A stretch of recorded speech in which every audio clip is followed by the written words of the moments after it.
These are all stickers. Okay. I guess you don't need that many stickers. And I shouldn't hit the microphone, is what you're saying. That's for you to use, the microphone. Do I have to use it? Because I have this thing. You have the other one. That one's for this. That's for this. That's for other, for the people that don't hear well, like myself. Oh, I'm sorry. I'm gonna turn this light on. So Okay. just to brighten up the room. Does this work? Ooh. Ah. So where do I not point it so it does the buzzy thing? Don't go near that thing. All right. Cool. I'm going to be quick because her presentation seems much more interesting. Hi guys, I'm Liz. I run Crooked Row Farm in New Tripoli. I've been farming over there for, this will be my 5th growing season there. I went to Northern Lehigh, went to college not for ag, kind of stumbled backwards into it, and I really like it. That's my mom. She is my co-pilot, greenhouse manager, et cetera, et cetera. My dad begrudgingly does some tractor work, and it's mostly just us. So I have 3.5 acres there. We just bought a little farmette on 309 in Orfield that used to be Ware's fruit stand, if you remember that. Yeah, so we're fixing that up. We're gonna open that kind of the way Dolores had it as a farm stand. So that's gonna happen in like a month or so. And I help run the Blue Mountain Farm Market. Does everybody know what this is? This is the farmer's market that's on Fridays and Saturdays down at the trailhead, like catty corner to Boyer's by the hot dog wagon. So that starts Memorial Day weekend, next weekend. Next weekend, I have postcards that have dates and times. You should all take some. Share them with your friends and your church and everywhere else you are that's a public place. So enough of an intro. I mostly grow vegetables. I have 200 chickens, so I raise them for eggs. And in the last couple of years, I started doing a lot of drying and dehydrating. So I also do, I grow and sell kitchen herbs like oregano, thyme, things like that, and loose leaf herbal teas.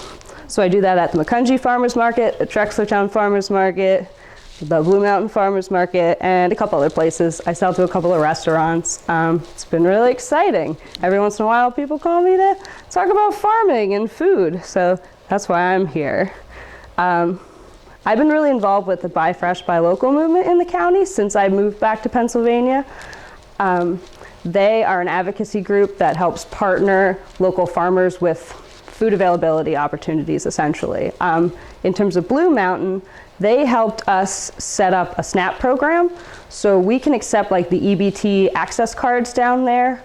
We can also accept the Farmers Market Nutritional Program vouchers. A lot of seniors get those at senior centers. We are all approved as farmers to take those down there. And the SNAP program in Lehigh County has a really cool incentive where you get a 1-to-1 match on fresh produce. It's an opportunity to kind of help folks eat a little better if they choose to. So for every $10 they spend on fresh produce, they get another 10 free, and then as the farmer, I'm compensated through the Buy Fresh, Buy Local program for that. So why local foods? Do you all grow gardens? Who's a garden here? I know you do. Okay, a couple of you do. Where do you shop around here now that there is no more grocery store? The Weiss in Schnecksville? The Giant, where's the Giant? Allentown? Or? Usually Allentown or sometimes Lake Hyden. Okay. Wegmans, the one on Tillman? Okay. It's quite a drive. Oh my gosh. Ugh. Have any of you been to Marino's? Yes. Yes? Have you been there since that young farmer girl bought it? Well, I was just there like 2 weeks ago. So now it's called Walnut Port Produce. I don't know if they changed the sign yet. Yes, yes. So she runs a certified organic vegetable farm in Schnecksville, and she bought that, or is renting it, I'm not entirely sure. But just so you all know, that's your little takeaway from this meeting. It's the little white, yeah. Blue Ridge Auto Center. Blue Ridge Auto Center, yeah. It's like this white little farm building attached to it. Okay, is that what it was? Yeah. See, I had no idea. All right. So it's no more Marinos? No more Marinos. Now it's Walnut Port Produce, and they're buying from a lot of people. They actually want me to bring them a big box of teas and stuff to have there. So that's going to be like a local vegetable farm place, and she's still buying in fruit and things like that to make it as much of a grocery store as possible. But just so you all know, that's there, and it's open like 6 or 7 days a week, so you should check it out. I'm here to specifically set up a little bit. Both sides of my family are very prone to diabetes, so when I finally kind of like woke up after eating like pizza for 4 years in college, got a little more invested in like paying attention to my health. So a couple of these slides are geared a little bit toward like diabetes prevention slant.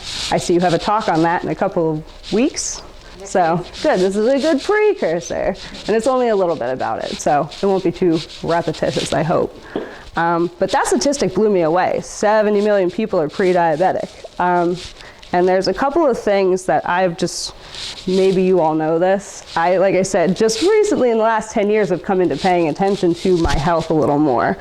And focusing on what has hidden sugars in it, what is made out of white bleached flour, because that's the kind of thing, it's not a whole wheat kernel anymore, so it processes into blood sugar a lot faster than like a whole wheat would.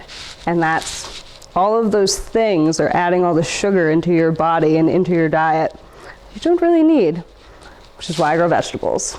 Who doesn't like vegetables? Because there's gonna be someone here who probably secretly doesn't really like vegetables. No? No?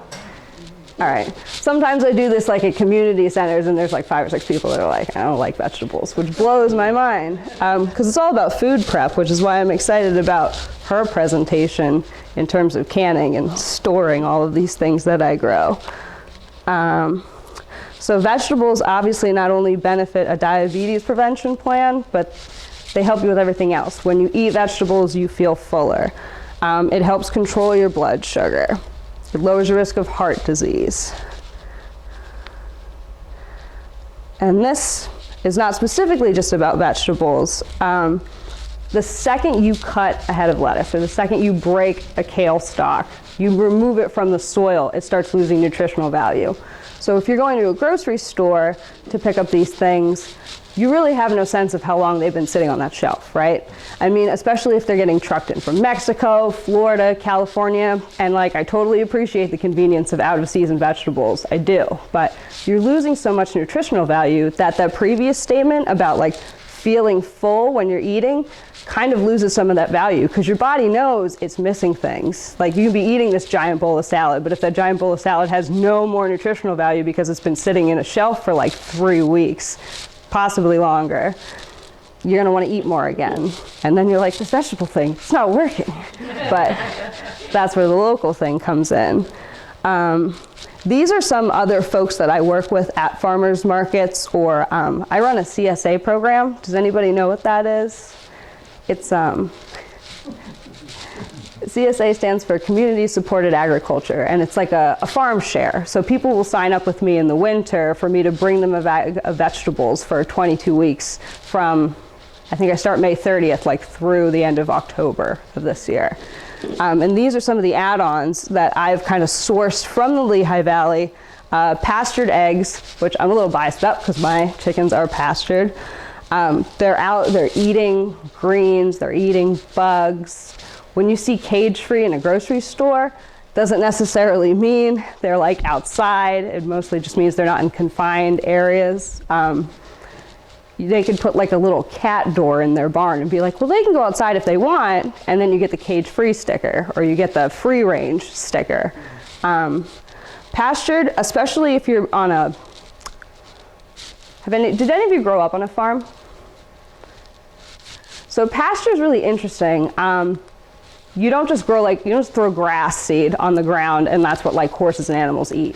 You want to diversify grain, alfalfa, something that's really high in protein. That's what chickens really like to eat. They like clover, they like alfalfa. I have a lot of mixed grains in my field and they go through it. I mean, you can go out and see, they've like eaten it, they dig up the roots, they eat worms, they're really happy. It helps boost the omega content, it helps boost the good fats that are in that egg. The Wayfair Baker is one of a few bakers. Also our baker, Willow Haven Farm at Blue Mountain, they bake sourdough breads. So they've been fermented. They have a lot of healthy, probiotic, good gut bacteria in that bread.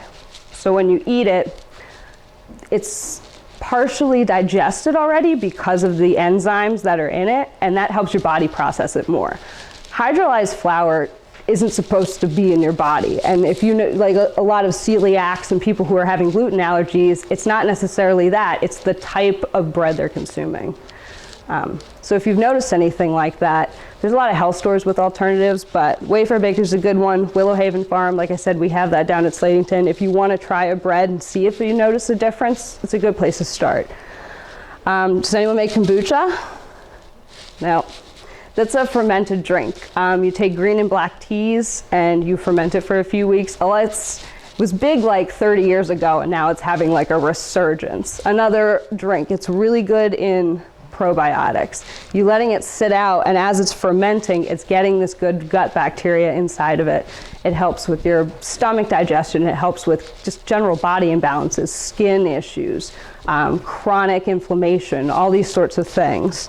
And I've just met people who do these things from being in the like food network here, and I think it's tremendous. Because they teach me how to cook my food in new ways. They teach me how to ferment things, can things, and it's really exciting. This slide is boring, I think.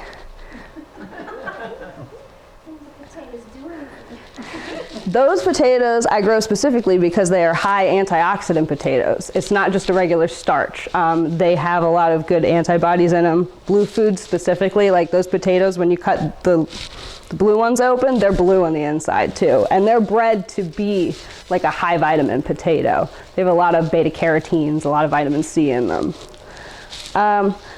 So the local advantage of small farming, kind of transcending the health thing for a moment, you have a lot of transparency. You know where your food's coming from. A lot of these farmers invite you to come over, see the place, you know.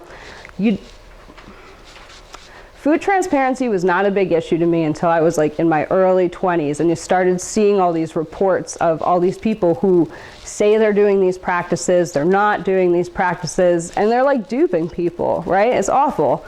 So when you're in this kind of small Lehigh Valley community, everyone's accountable to everybody else. The farmers markets that I attend are producer only, which means you need to request a variance if you're not going to carry your stuff.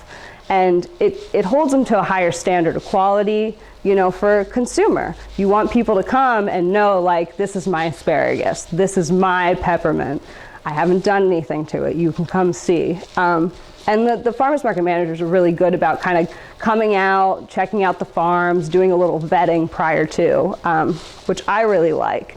They did that, I was doing farmers markets in Philly for a while, and they were coming out from Philly to see what I do. And it's exciting. You know, if you're not really familiar with growing food, it's a whole new process. I am in the process right now of getting certified organic. I have friends on all sides of the fence. I worked on a conventional dairy farm for 3 years. I love them. I think they do amazing work. I have friends who grow vegetables with chemicals, who don't grow vegetables with chemicals. I am a bipartisan farmer. I don't care how you do it. There's I think 1% of the country are farmers. So, you know, we all kind of need to be friends. That's always been my opinion. For me, I choose to do organic because I've read some of these reports about what they spray on commodity crops. And when we're in Pennsylvania, I mean, I grew up having these very nostalgic moments of like, I lived right outside of Slatington, but it's all, you know, it's beautiful cornfields, everything looks great, but they spray glyphosate on that, which is now linked to all these cancer studies. So I don't do that. I have biocontrols, which are like organic certification board approved methods of keeping bugs off of plants. I have trained my CSA people to be okay with having, like, you know, little nibbles from bugs in a plant, or, you know, this has spots on it. It's just it's a disease it gets. It doesn't affect the taste, it doesn't affect the flavor, but you have a regular looking food. Europe's done a great job with this. They do this whole ugly food section of their grocery store. And actually there's been some studies where food that is blemish is producing antibodies, like the vegetable itself is producing an antibody to combat, you know, that little cut or scrape or bug bite. So when you're eating that, in some cases it has more nutritional value, which I thought was pretty cool. I just saw that study like over the winter. Organic farming is bigger focus on sustainability. I try not to waste a lot of materials when I grow. I use this plastic ground cover that I can pull up and reuse for like 10 or 15 years. I plant a lot of perennials, so I don't have to worry about like taking a tractor in it all the time. And everybody does it a little bit differently. These are just things that I do. For organically raised like meats and eggs and cheese and things like that, they don't get any antibiotics. There's a lot of, like I said, biocontrols. So instead of putting like a chemical antibody in the water, you're putting like a garlic tincture or Bragg's apple cider vinegar, something that has that same capacity but isn't synthesized. That's what I do with mine. They seem to like it. The garlic tincture is made out of vodka, so they definitely like that one. Let's see, I already told you about CSA. This is a statistic that Buy Fresh, Buy Local did in a study. I think it was in 2015, because it's in those local food guides if you ever see them around. There's some on the back table by the food, and there's going to be a new one out this year. It's a brochure that has a listing of all the Lehigh Valley farmers markets, local farmers and their farm stands, and what you can get from each farmer. But this statistic, spending just $10 each week on locally grown foods would generate $300 million annually for our local economy, is like a real study statistic that they did 3 years ago, and that just blows my mind. Because we're all going to cycle it back into this community. This is the end. Can you tell I'm like new to PowerPoint? So yeah, I don't want to hold up any more time than I have, but if anyone has questions or there's things you would like to see with local farms, do you want to come out? They do like the open gate every fall, which is you can come out and go visit all these farms, and that's a lot of fun. But do you feel like you're missing gaps? Are there questions you have, like you're looking for meat, you're looking for dairy, you're looking for something specific and you don't know where to look for it? Is there something holding you back from kind of making the jump to local? Is it a matter of convenience? These are all questions that I have all the time, so I'm interested if you have any questions and to answer some of them. I do have a bunch of handouts if you want them at the end. Rainbow Farm, he does pastured meats out in Nutropoli. If you wanted to take a look, I know he's open every Saturday. This is a list of all the restaurants in the Lehigh Valley that buy from local farms. It's a cool list, and they're really great. This is, like I said, Blue Mountain Farm Market. We have all kinds of stuff. We have honey from Nutropoli, bread, eggs, cheese, vegetables, fruits. Not always organic, but most of the farmers involved practice that way. These are Buy Fresh, Buy Local stickers. You should just take them. And a couple other things about specific markets. I assume you're probably all local, but if you're looking, I have like some information about Trexlertown Market or Macungie Market. Anything you want. So I guess it's it. Yeah. Have eggs in the trailhead. Yes, we're gonna have eggs at the trailhead. Did you last year? We did. We had Hilltop Hens. They're out of Slatington too. So sometimes we have his eggs and sometimes we have Willow Haven's eggs. Mine are all kind of promised off to Trexlertown already. Does anyone have any questions about I didn't make me feel bad because anything? I bought some here and I thought they were yours. No, those were mine. The ones that were here that night. If they say, yeah. When we do the pop-up markets, I bring my stuff. But Ruben is the guy at Willow Haven. When I bought my chickens from a pre-existing flock, so he already had like a bunch of contracts set up with people. So like I sell my eggs to Healthy Alternatives in the strip mall in Trexlertown. It's a big health food store. There's like a cafe in there. And I sell to this restaurant called The Trapdoor. It's like a fancy gastropub in Emmaus. Yeah, duck poutine is like excellent. Yeah, so I sell eggs to them. And then the Trexlertown Market, he built up such a customer base that they were like, you're gonna still have your eggs here, right? So now they come to see me instead of him, and that's fine with me. Anyway, thanks guys. I hope this was somewhat informative and appreciate it.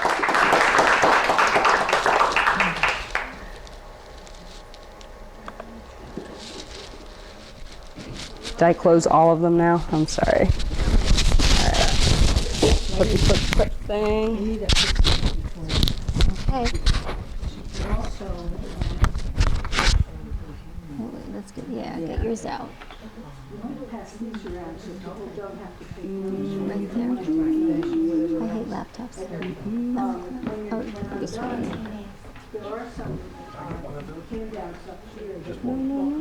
Try again. It's closed. I don't know what's doing that. Do you want it right back or? I don't need it right back. I mean, I'm tempted to pull it out, but it did erase everything on me the last time I did Did that. it really? I was like, I didn't think it actually did that. I thought that was like a fake thing. Reject. Yeah. She's HP. Oh, good. Bill was good. Try again. That's okay. Let me see if I can. Live there. There's some over here. Yes. There's more over here. And then,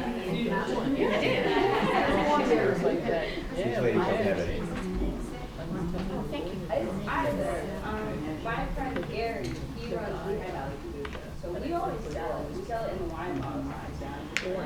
And he does it in a commercial version. Yeah. He flavors his with local juice that he juices himself. Like he just bought a big rhubarb from me. He's making a strawberry rhubarb. So it's kind of nice. Yeah, it's green and black tea that you ferment. So there's very low caffeine, there's very low sugars, because the yeast in the fermentation process use a lot of that. Okay, get you up again. Now I'm going to give this to you. let's see here.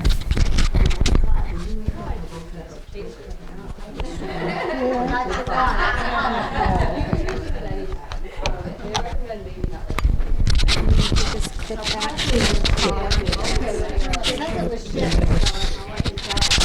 Thank you. Hang on a second. Is that working? That's for that? Okay. Okay. Okay, I need my, that's okay, I need my notes and stuff.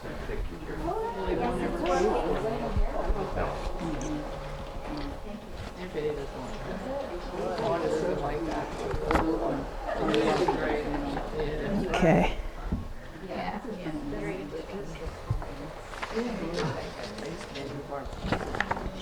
Okay.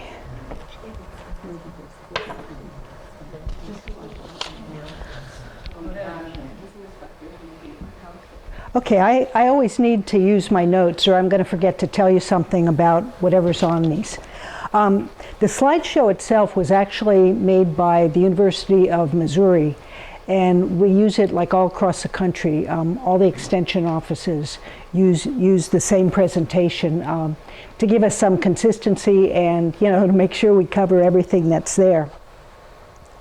So these are the people that were kind enough to put it all together. And at any rate, we'll talk about first the basics of safe home canning. And high quality canning really relies a lot on your using fresh produce. You know, like don't just wait till the end of the season and you get all the stuff with, you know, bruises and bumps and whatever else. I mean, that's not going to give you the best final product. You really want to start out with something because it doesn't get better in the can. You know, it doesn't get better in the freezer, you know, or whatever you're doing to preserve. It doesn't get better. So, you know, you start with something good. What you're going to do if you're doing canning is you're going to be placing it in a can or mason type jar. And what you want to do is, sorry to walk in front of the screen, but that's the way it's laid out. You want to use, this is like the pint size, but you want to use like ball jars or some equivalent thereof. You don't want to use, you know, like these look like they should be nice jars for canning.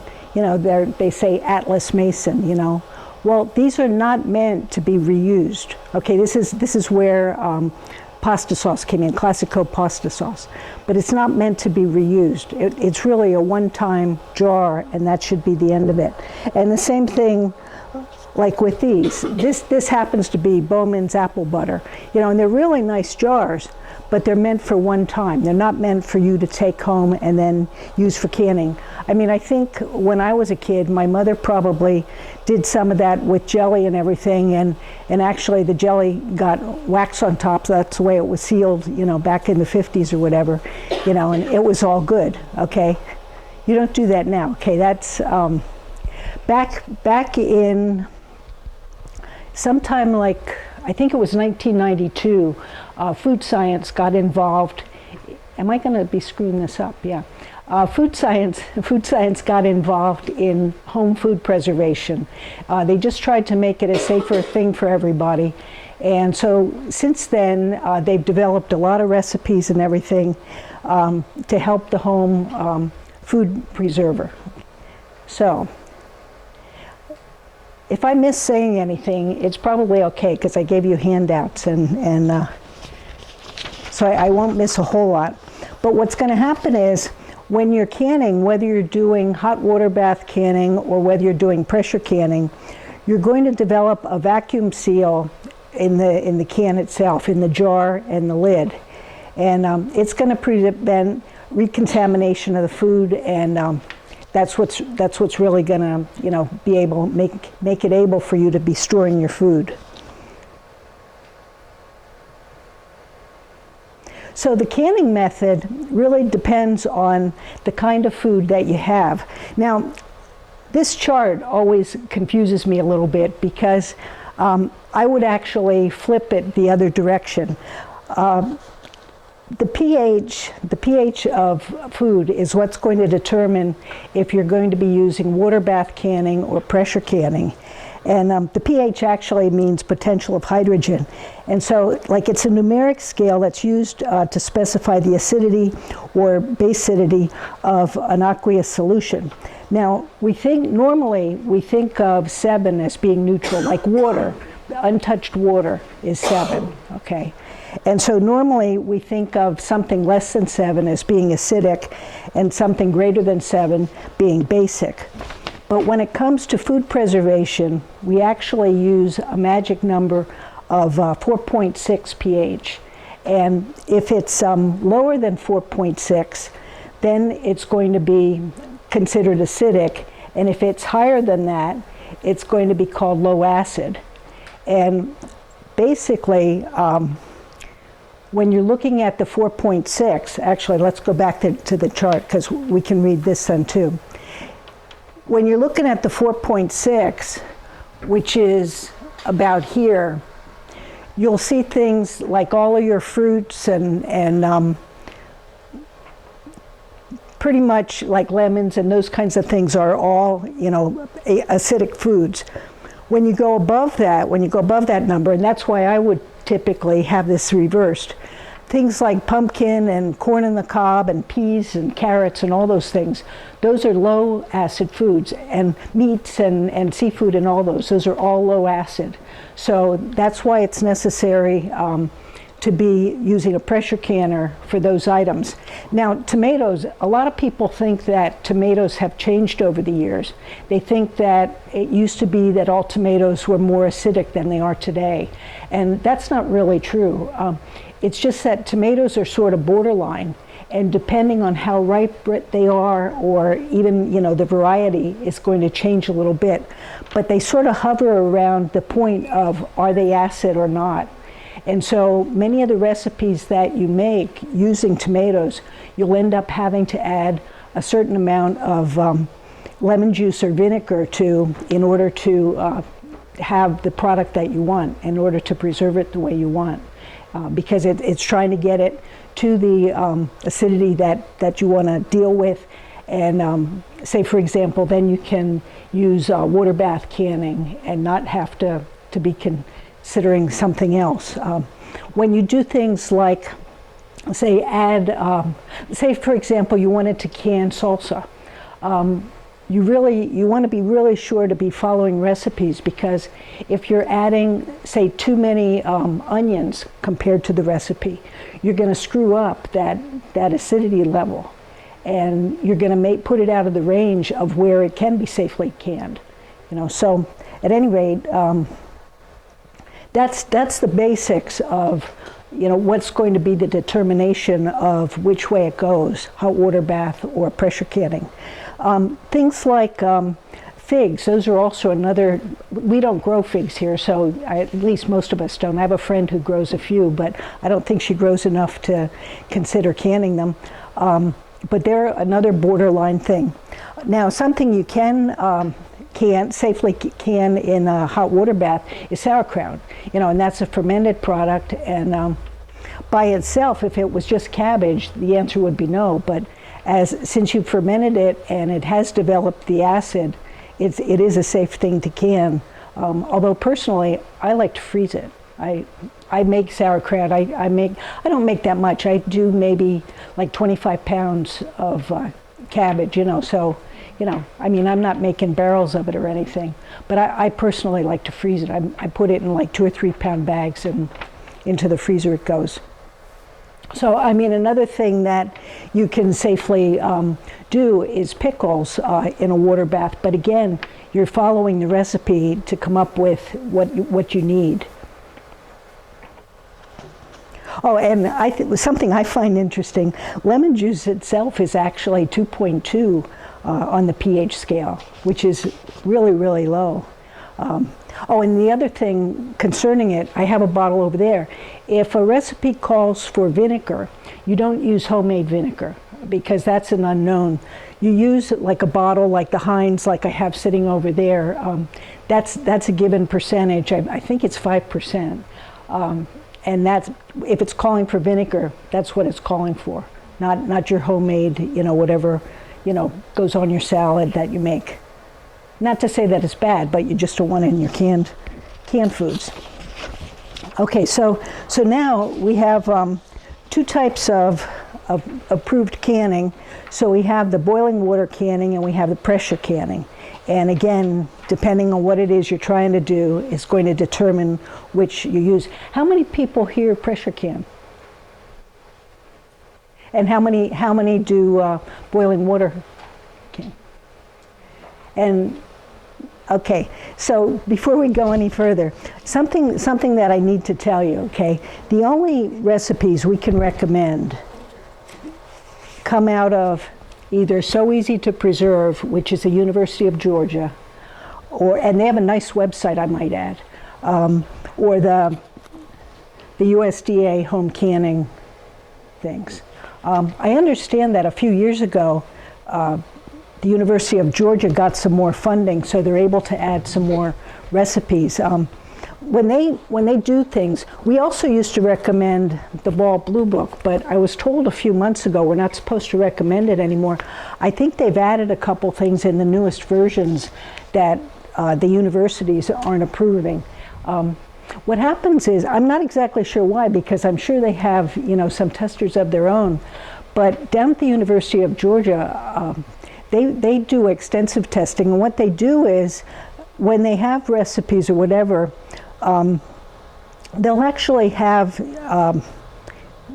like the temperature gauges within the jars and things so that they know exactly how hot something is getting, and they can tell if all the things are being killed off that should be killed off, before you store your things away, because you can't just tell. This is, the next 3 slides are to put the scare in you.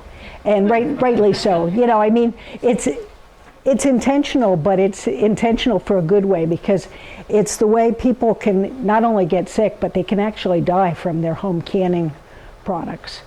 And the real concern is Clostridium botulinum. And it has no smell, no anything, okay? And if it's living in a jar, you wouldn't even know it. The odds are very good that it's not going to be in your sweets. It actually, these conditions right here are what are really favorable for the botulism to develop. And but anyway, so this is the ones I said, three slides, and here's the third one. But there's no signs to it. That's the sad part, So that's why it makes it very, very important to be following things exactly. And basically on this one, these are the conditions that are favorable for botulism. And the one to me that is really most impressive is the moisture one at the bottom. The microorganisms need moisture, and so there are exceptions. You know, there's foods that are preserved with like salt and sugar, such as pork jerky and jams and jellies. And so that's why they have such a lower risk of foodborne illnesses. And the other, like food up at the top, that also references things like fat. Like if you're say increasing the amount of fat in a recipe, it's providing food for the botulism and everything to develop. So again, like the spores won't germinate in acid environments. And that's why like jams and jellies really, you know, and fruits even, they're really not a big deal. But when you're looking at things like, say, tomatoes and pickles, again, they come under like the acid, and but that's where you're really having to follow exactly what's being done, because if you're adding too many, onions keep coming up. But that's a likely thing for people to say, oh, I really like, you know, my, say, tomato sauce with more onions. Well, that's a case where you're going to add them after the fact. Like, you don't need to necessarily put them in what you're canning right then and there. You know, when you prepare it later, add them then. You know, but otherwise you're going to screw up the acidity in the jars. And you're also, odds are good that you're also going to change like the density of what's in that jar. And when they test it, that's part of it, because they're testing like that the heat, say within the center of the jar, reaches a certain level, and that's what's going to kill off things that are unsafe. And so, you know, if you're following the recipes, you know, it's a safety. It's mostly a safety thing.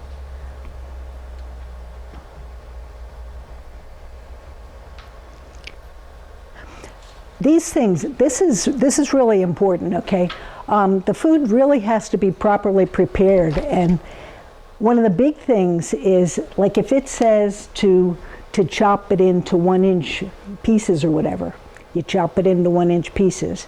You don't fool around, because again, when they do the testing, they test it like to a certain thing. Like you'll see over there, I have like examples of different kinds of things. And like, say for example, green beans. Green beans is something that I often use if I actually have a class where we do this hands-on. And the reason I use green beans, I hate canned green beans.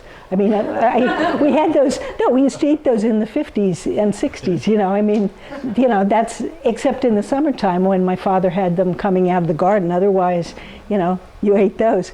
But the reason I use those in class is because they have the very shortest time of pressure canning.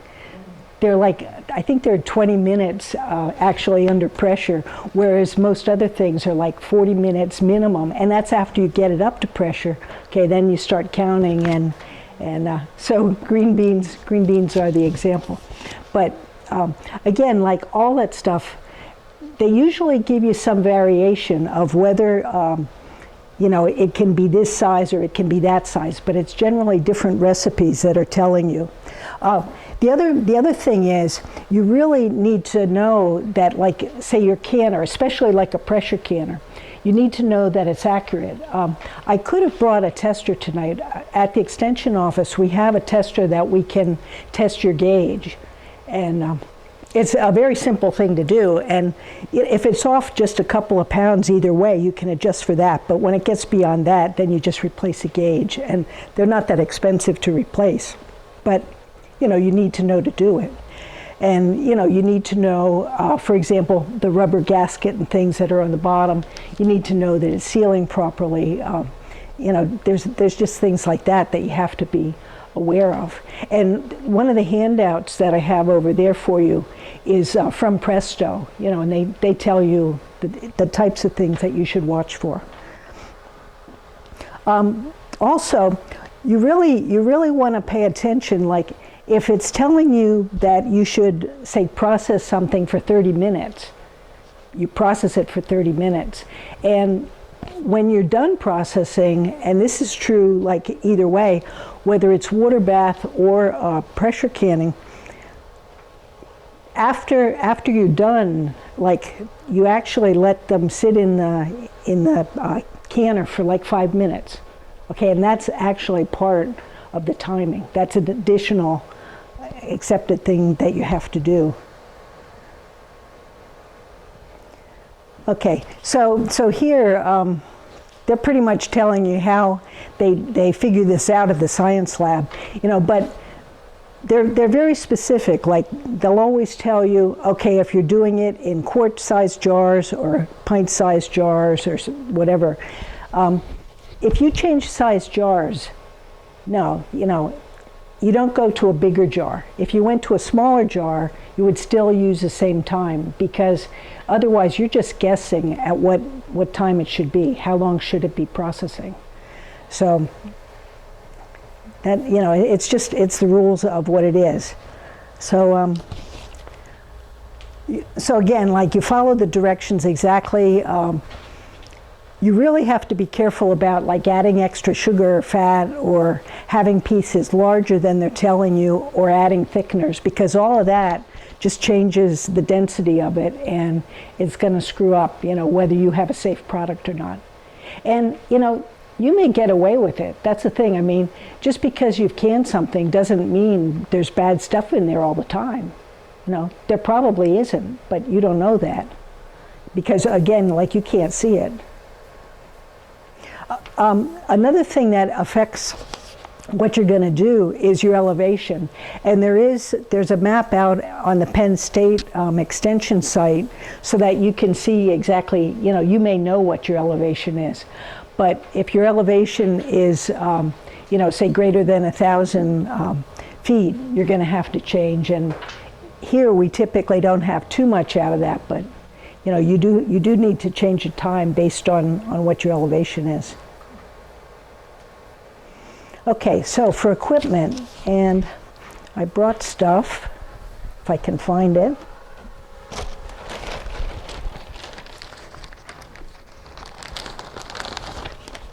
Does everybody have all the dandy little tools, you know?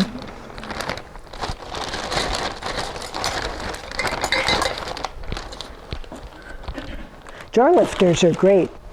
Jar lifters are really good for getting stuff in and out of. It's what lets you put things like straight up and down out of your water baths and everything. And the funnels are really good. Those are really handy little dudes. As far as a bubble freer goes, one of the best things you can use is just a plastic knife. You don't want to use a metal knife, because it's very easy, like to scratch one of your jars or something while you're doing something. But when you filled a jar, it is necessary, like to run a knife around and get the air bubbles out of it. And so using a plastic knife is really a handy thing to do. A lid wand isn't so necessary anymore, although up until very recently, I'd say the last couple years, you actually had to, like you'd have these in a little pan of water, like that you still want to wash them, but you used to have them in a little pan of water with the idea of making this seal soft. Several years ago, Ball and everybody changed the rubber that they use here, and it's no longer suggested that you do that. You just wash them. Now you just wash them. You don't need to have them, you know, floating there so that this can get soft.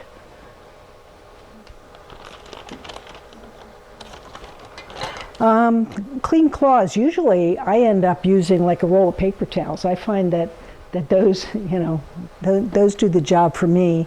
You always want a timer, and something they don't have on that list, or at least maybe I'm missing it. Something that's really handy to have is some type of thermometer. Like actually I have thermopens too, but these work really good because depending on what it is you're canning, you want the water before you put the jars in at a certain temperature. I think we'll get to that in another slide, but it's really handy to have these so you know what's going on with the water. So here, okay, there's typically, and I think I might have examples over there. I think the green beans actually might be examples.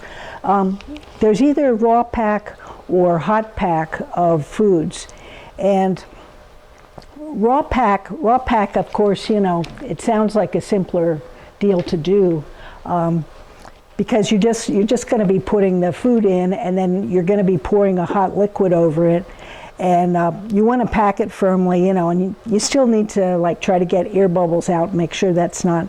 So then you're going to put the lid on and put it into your canner.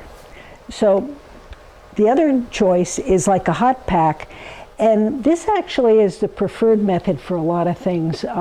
They feel that it gives you more consistency. For one thing, it gives you more consistency in the jars themselves, but you also, if it's a hot pack, you're also not going to be processing it as long as if it was a cold pack, but you have less floating, and they think you have better color and actual better flavor too. I couldn't tell with green beans, but that's my choice. But anyway, something that's really not recommended. Okay, now it's fine to be canning something like applesauce. That's no big deal. But something that people often did, and you can buy, is something like pumpkin butter. And that's a definite no. The density of pumpkin is such that they really haven't come up with a reliable way to tell you how to can it. So it's suggested, that if you want to do that, you freeze it. Okay, so now we're back to actually doing the basics of the canning. I actually have some things I could do it here, but I think it's too much of a mess. But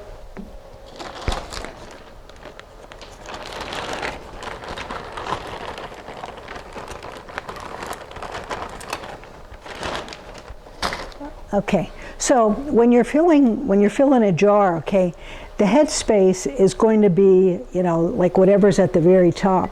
And this thing that you get, it's actually used for a couple purposes. It can be used, to get the air bubbles out, but if you're doing that, you're also not going to be wanting to use it to measure your head space, because you're going to have stuff running down to your hands and whatever.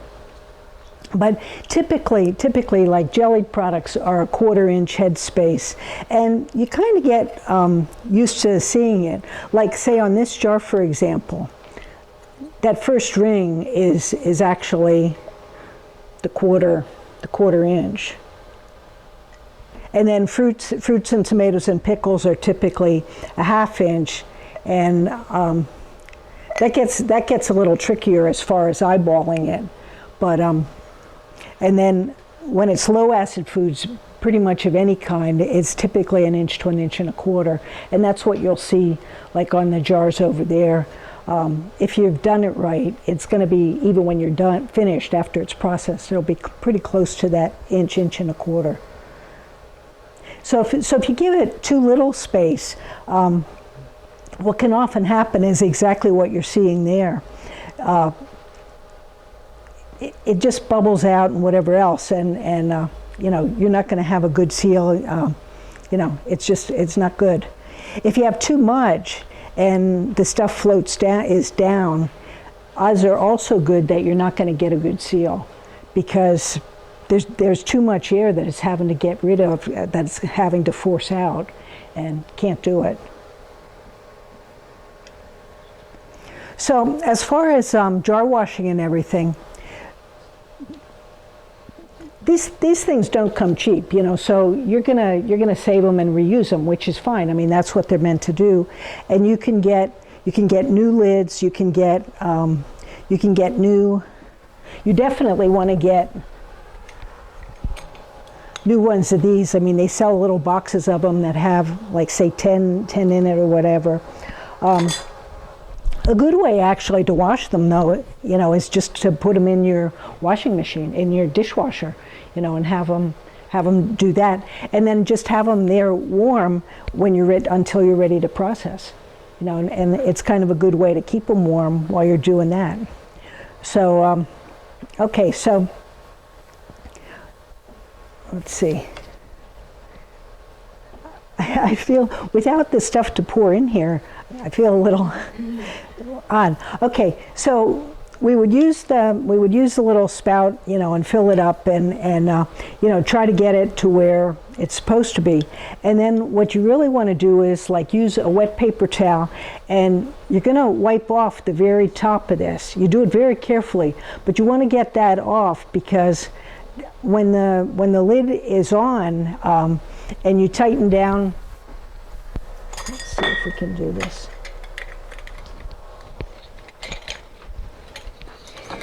You don't want to start with something on there, you know, before you've even put it into the water. But you're going to put this on, and when you tighten this, you want to tighten it sort of like finger tight. You don't want to really clamp it down, but on the other hand, you don't want it to just be sitting there either. You actually want it like sort of finger tight. And then you're going to use the little jar lifter, and you know, put your thing into your water bath canner or your pressure canner or whatever. So then you're going to, you know, follow along, and you're going to do whatever time it says. And again, what you want to do is, the first, depending, yeah, right here it doesn't tell you this, but depending on what it is, you're either going to be starting with water at, like, I think it's 140, or it's going to be 165. If it was where you have the raw foods in here, the water in the pot would be 140, okay? And if it was the cooked product that was going in there, then it's going to be 165. But either way, if it's a water bath canning, you're going to have to put about 1 inch to 2 inches of water above that. So you want to have a pot of water going so that you can do this, you know, while you have everything else going on. It's almost easier, like, if you have 2 people in the kitchen, just so that you can keep track of everything, and, you know, you don't feel like the one-armed paper hanger trying to do everything at the same time, because there's a lot going on. You know, you have your food going on, and, you know, you're trying to get jars ready and everything else. And, you know, so if you have a helper, it's not a bad time to be using it. So anyway, so you're going to bring, say, the boiling water now up to speed, and you don't start timing until that happens. Once you have it up to speed, okay, then you're going to time it for whatever it's supposed to be, and go from there. So yeah, I think these slides should be reversed. Okay, so yeah, you wanted 6 inches of water simmering. 180. Okay. For the hot packed. I thought it was 165. It's 180. Okay, and 140 for the raw packs. And you do. It seems strange, you know. You would think that water would be seeping into your jar by having it over this, but it doesn't. So when it reaches full boil, then you're going to start doing your counting, and then. When it's done, okay, you're going to turn off the canner and remove the lid, but you are going to let it sit there, you know, for the other 5 minutes, just like I said. And then after those 5 minutes, you want to have, while this is going on, okay, you want to have a space, like, really right beside where you're working, because what you want to do is you want to pick the jars up, and you really want to do as little movement as possible, and say put them on, usually like I use tea towels or something like that, and I set them there. Now, they are to be undisturbed, totally undisturbed for 12 to 24 hours. I don't think most people do that, but that's what they tell you, that's what they tell us, okay? And they should just sit, just don't even look at them. Probably in the meantime, yeah, but probably in the meantime, you'll start hearing them pop, Usually almost like right after they come out of the water, you'll start hearing things, pop and everything. And that's fine, but you don't touch them. They just sit there, okay? But then after the 12 to 24 hours, then what you're going to do is, and this usually is a surprise to people too, you're actually going to take the ring off, and the ring is not going back on. The ring stays off, okay? Because you don't see any rings there. In fact, when I got this, that was the first thing I noticed. I said, oh, somebody still has the rings on the cans, and they shouldn't be there. They're not supposed to be there. Because what happens is, if a jar was going bad, you wouldn't know it because that ring is still holding everything down, So if it's skunked up in here, whatever, it could be going bad. And you wouldn't know it. But so anyway, after the you take the rings off, then you can like wipe down the jars and everything, because this thing will be sealed. I mean, you'll feel that you'll feel an indentation in the lid and everything, And if you tried to force it off with your fingers, it's not coming. I mean, it's just there. But so at any rate, then you would wipe them off. So onto the pressure canning stuff. Do we still have time? People still interested? Okay. So it's not quite the same pressure canning. Pressure canning, you're only going to have 2 to 3 inches of water in the canner. Okay, not like the water bath canner over there. Pressure canner, which most of you can't see because it's sitting on the floor, is only going to have like 2 or 3 inches of water in it. And the same thing as far as hot pack jars or raw pack jars, okay? Depending on what recipe you're following, okay? You're gonna be putting your jars on a rack in the canner, and you put the lid on, and this one,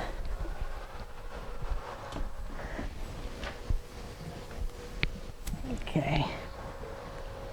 There's a couple different kinds. Like this one actually has a gauge.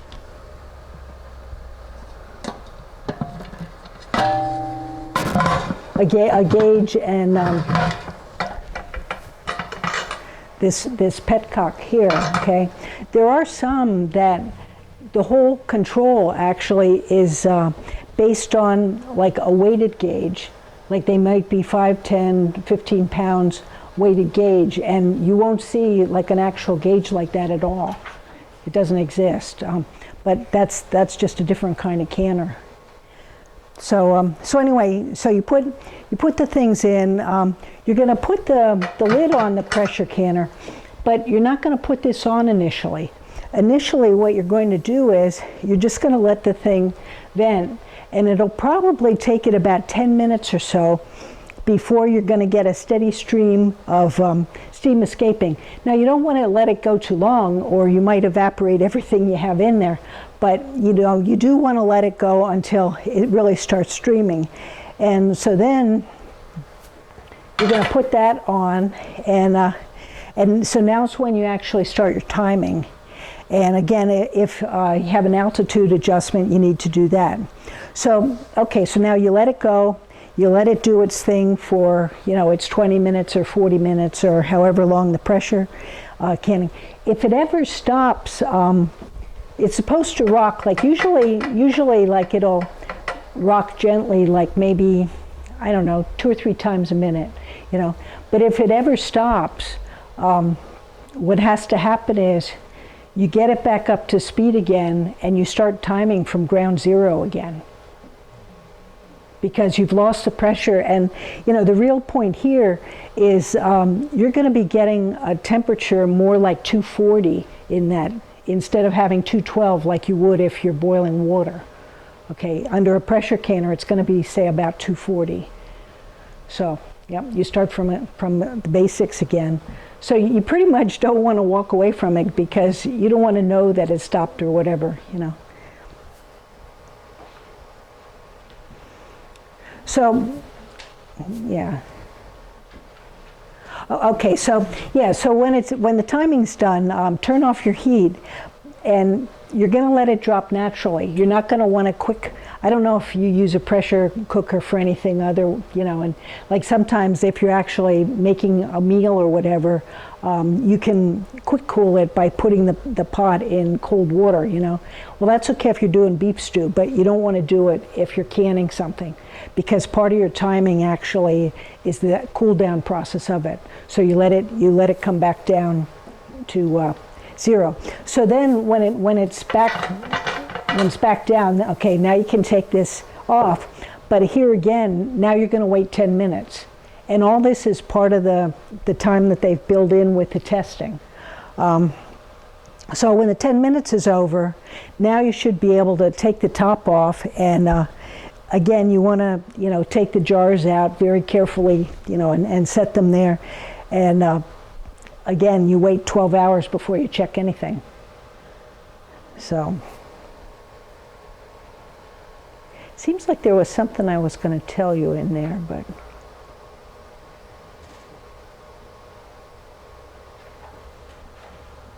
Have any of you ever seen any of the All-American canners? They're really expensive. They're very, very expensive. But some of them actually are like this tall, and they hold like, I don't know, 40, 50 jars of whatever. I mean, but people use them. Once in a while, you'll see them for sale, like at garage sales and stuff. You know, because when people used to can, I mean, some of this stuff, but they're still out there. I mean, the company still exists, and, you know, they're still out there. Okay, so you're testing the seal, and you can do it.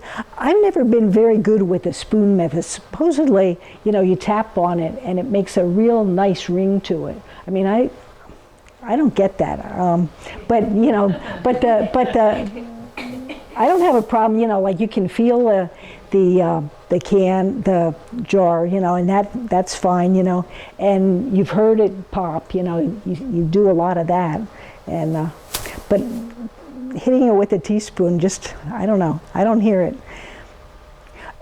Storing again is, you want to have a safe place to store it. I mean, the biggest thing is, you know, they tell you to use it in a year, and that's mostly really for quality. You know, like things are safe a little beyond that, you know, but the year's the suggested time. You know, they actually started doing some of this stuff back in the days of Napoleon. You know, like they used to actually can things and send them off to war, you know. I mean, I didn't realize that it went back that far, but it's been going on a really long time. One of the things that I missed, and this is one of my favorite things. This book is a canning and preserving book that was written by Mrs. Rohr. Mrs. Rohr was the head of the Philadelphia School of Cookery. Okay, back in this book was done in 1912. Okay, and it's one of the reasons that you don't want to use like the old ways of doing. My battery's running low. Well, that's okay. It's one of the ways, it's one of the reasons you don't want to do the things that, you know, say you did like your grandmother did, or even like in my case, my mother did when I was growing up or whatever. But here, Mrs. Rohr was making jelly, okay? And I'll read you just a couple paragraphs. If possible, put the jelly in tumblers and cool it under glass away from the dust of the air. An old window sash put on 4 feet, raised 3 or 4 inches above the jelly, will answer the purpose very well. The spores of mold are constantly floating in the air. They're apt to fall directly on the jelly, and when jelly is covered with paraffin or sealed, they begin to grow and spoil the whole mixture. Okay, so that's the first thing. Now, cover your jelly tumblers with 2 thicknesses of tissue paper, Paste it down on the tumblers with photographer's paste or the white of an egg. When dry, brush the top of the paper with water to which you have added a teaspoonful of formaldehyde to each quart. The paper will dry and in the drying shrink and will form almost a bladder-like covering for the tumbler. I know, who knew? You know, so now it's time to go down to your local Okay, so I think that's all I have. I'm happy to answer any questions or, you know, defend what I do. I don't know. You're welcome. Can we just walk into the extension office if we need a gauge tested?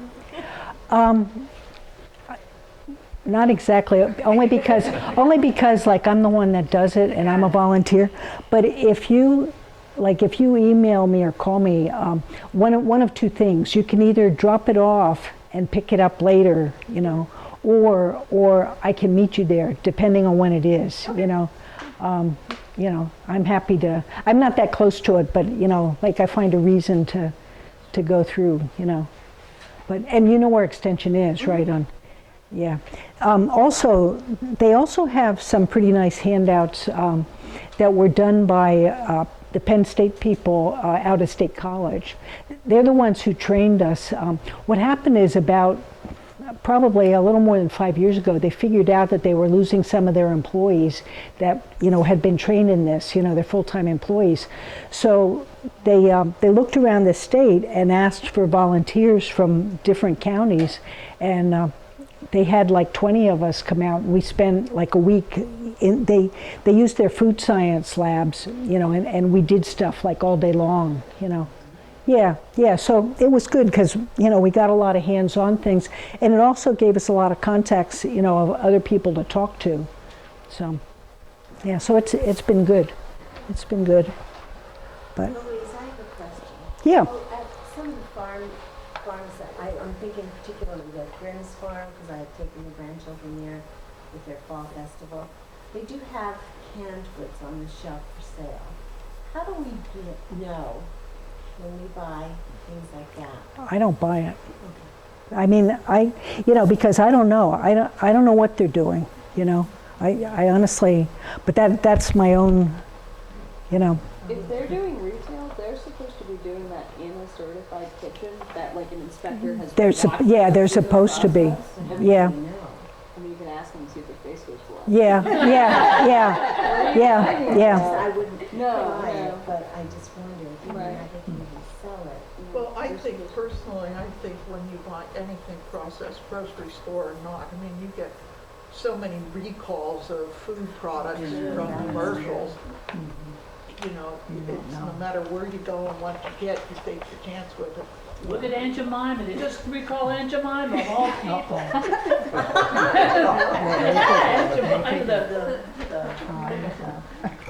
Yeah. Oh, yeah. I thought now, before Aunt Jemima, you can't even eat that stuff. Well, I want to thank everyone for coming here tonight. Certainly want to thank Louise and Liz, and we'll give them another round of applause. This was And very enlightening for me, and